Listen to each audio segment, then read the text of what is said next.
This is the morning your investments made more money than your job for the very first time. It's 6:30 on a Monday morning. Your alarm goes off. For the last 15 years, that sound has meant the exact same thing. Wake up, fight traffic, answer emails, repeat. But this morning feels different. Not because you won the lottery, not because you got promoted, and not because your boss finally gave you the raise you were hoping for. Something changed over the weekend. On Monday morning, you opened your investment account and realized your portfolio had grown by more than you earned from your job. At first, you assume it's a mistake. You refresh the app. Once, twice. The numbers don't change. For years, you've been slowly buying assets, month after month, without expecting any dramatic moment. And then one day, it happens. Many long-term investors call this the crossover point. The moment your investments begin generating more than your job. It doesn't happen overnight. It takes years of patience, consistency, and letting compound growth do its work. But when it finally happens, the biggest change isn't your lifestyle, it's your mindset. Most people imagine this moment feels exciting. In reality, it often feels surreal, almost hard to believe, because for the first time, your money has started creating more value than your time. Today, we're stepping into that future, the one where your investments quietly become your biggest source of financial progress. And by the end of this video, you may realize that financial freedom isn't just about earning more. It's about thinking differently. Chapter 1. The morning work stopped feeling like survival. You sit at the edge of your bed, coffee in one hand, phone in the other. Your eyes aren't on your salary anymore. They're on your portfolio.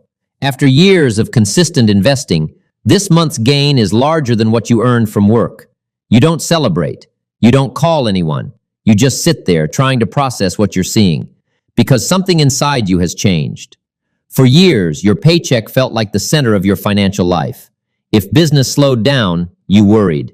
If layoffs were announced, you couldn't stop thinking about them. Missing even one paycheck felt dangerous.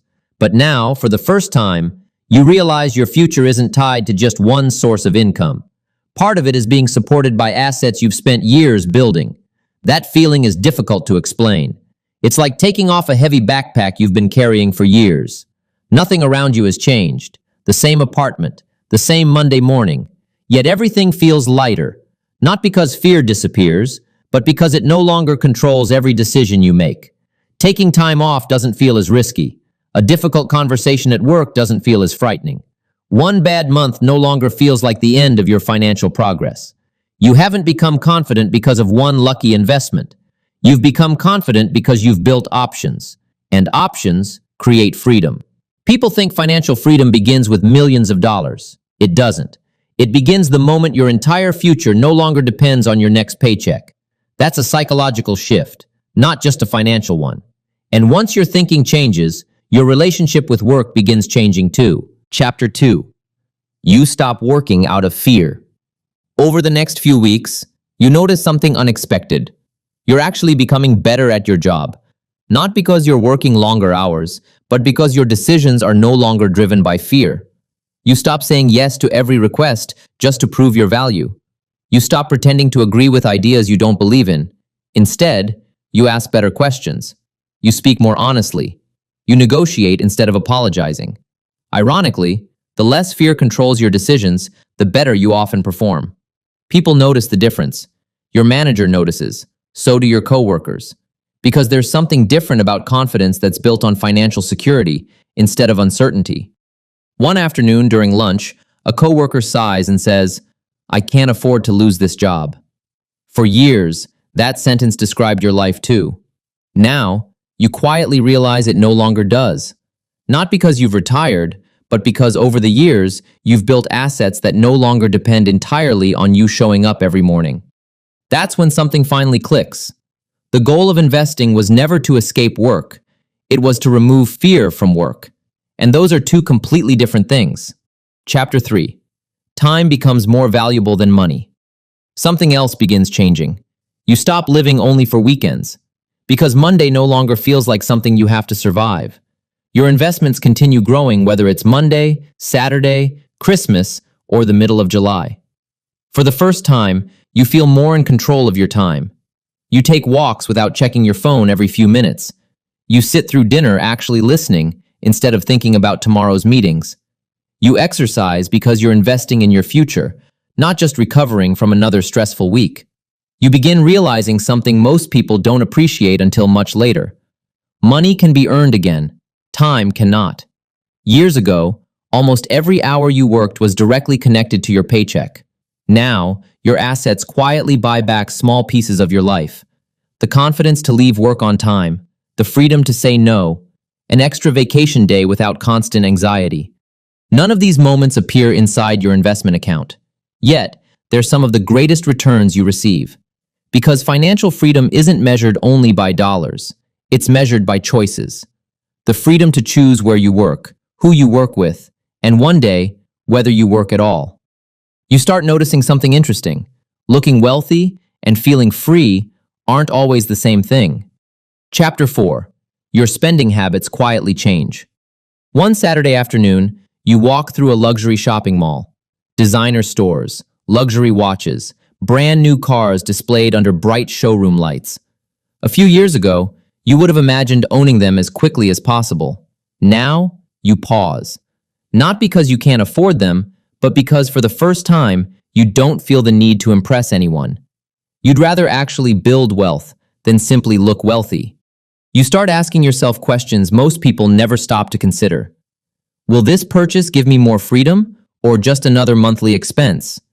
Is this making my future stronger or simply making today look more impressive? That habit quietly changes the way you spend. You buy fewer things, but you buy them with more intention. You stop upgrading simply because everyone else is. You quietly keep buying more assets instead. Every investment feels like hiring another employee that's working in the background. Every unnecessary purchase feels like delaying your future by just a little. Your friends don't always understand. Some wonder why you still drive the same reliable car. Others ask why you aren't spending more. You simply smile. Because they can only see what you own. They can't see what your assets quietly provide. Security, choice, peace of mind. Those things never appear in Instagram photos, but they're often worth far more. And just when you think you understand what wealth feels like, you discover the biggest surprise of all. Because the real reward isn't quitting your job, it's finally getting to decide why you work. Chapter 5. The market stops feeling scary. Years ago, a market downturn could ruin your entire week. Every headline made your heart race. Every red number felt like a step backward. You checked your portfolio constantly, wondering if you should sell before things got worse. But over time, something changed. You stopped seeing every market drop as a disaster. Instead, you started looking for opportunities in businesses you already believed in. Think about your favorite store announcing a sale. If it's something you already planned to buy, a lower price usually feels like good news. Investing can feel similar, as long as the business itself hasn't changed. That's the difference. The headlines changed, your long-term strategy didn't. Instead of reacting emotionally, you stayed patient. Your dividends kept arriving. Your automatic investments continued every month. Your portfolio grew steadily, not because you predicted the future, but because you stopped trying to. You finally understood that successful investing isn't about being the smartest person in the room. It's about staying disciplined when everyone else is reacting. While most people focus on today's headlines, you focus on where your investments could be 10 or 20 years from now. That mindset is what separates long-term investors from short-term speculation. Chapter 6. Your identity changes. This is the part almost nobody expects. The biggest transformation isn't financial, it's personal. You stop introducing yourself as only your job title. You stop believing your paycheck is the only measure of your success. Instead, you begin seeing the world differently. When you notice a successful company, you no longer think, I wonder if they're hiring. You think, could I own a small piece of that business? When you hear about a growing industry, you don't just think about finding a better job. You think about finding better long-term opportunities. Little by little, your mindset changes. You stop thinking only like a consumer. You begin thinking like an owner. Every dollar starts having a purpose. Instead of asking, "How much can I spend?"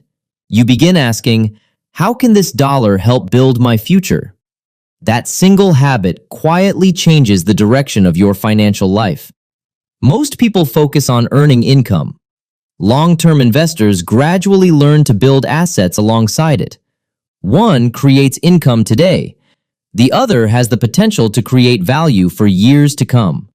Neither path is wrong, but combining both is what creates lasting financial freedom. Chapter 7. The biggest surprise. Most people assume that once your investments make more than your job, you'll immediately quit. It sounds exciting, but that's rarely what happens. In fact, many financially independent people continue working. The difference is, they work because they choose to, not because they have to. Imagine walking into work knowing that if today became your last day, your future would still be okay. That feeling is difficult to describe. It removes desperation. It makes it easier to stand by your values. You become more patient, more thoughtful about the risks you take. You stop saying yes simply because you're afraid to say no. Ironically, when work becomes a choice, many people begin enjoying it more, because freedom changes your relationship with effort. You're no longer working only to pay next month's bills. You're working because you're building something that matters to you. That's what financial independence often looks like. Not endless vacations, not avoiding work forever, but waking up each morning with the freedom to decide how you want to spend your time. That's the kind of freedom ownership can help create. Maybe the real goal was never to make more money than your job. Maybe the real goal was to build a life where your job becomes a choice, not your only option. That future isn't built through luck or perfect timing. It's built through years of small decisions that rarely look exciting in the moment. Every investment you make today is more than a number on a screen. It's another small piece of your future quietly growing in the background. And that journey doesn't begin the day your investments earn more than your paycheck. It begins the day you decide to own something instead of only consuming it. Because one day, it'll be 6:30 on a Monday morning. Your alarm will ring. You'll open your investment account, look at the numbers for a moment, and quietly smile. Not because you never have to work again, but because, for the first time, your future no longer depends on your next paycheck. Your alarm still rings. It just doesn't decide your future anymore.